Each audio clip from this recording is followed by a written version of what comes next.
बोला बोला थावे वाली मैया की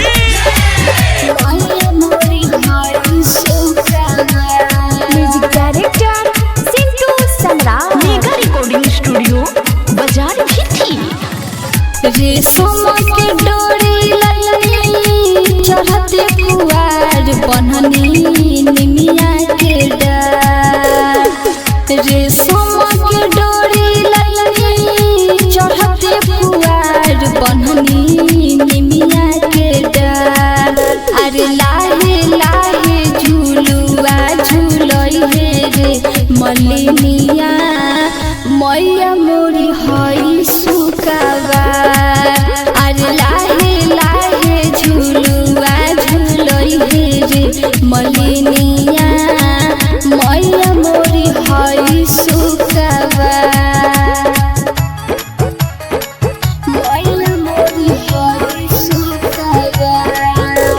म्यूजिक डायरेक्टर सिंटू सम्राट। झूलुआ में लागल बहावे सोना के पिढ़ैया हो, सोना के पिढ़ैया हो। बैठल बाड़ी महिया सनमार बहरी निकल तहावे लल की चुनरिया हो, लल की चुनरिया हो। गरबा में शोभे अड़हुल हार। निमिया के गाछ डोले बहतावे भोले भोले शीतली बेरा। निमिया के गाछ डोले बहतावे भोले भोले शीतली बेरा। अरे लाहे लाहे झूलुआ झूलई हे रे मलिनिया मैया मोरी हई सुकावा। अरे लाहे लाहे झूलुआ झूलई हे रे मलिनिया मैया मोरी हई सुकावा।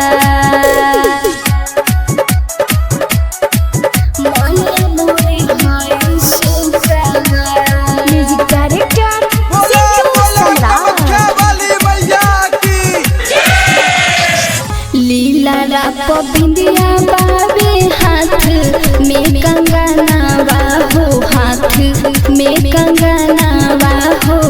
पावे पयजनिया झंझकार शोभतारी मैया जैसे शोभे दुलहिनिया हो, शोभे दुलहिनिया हो।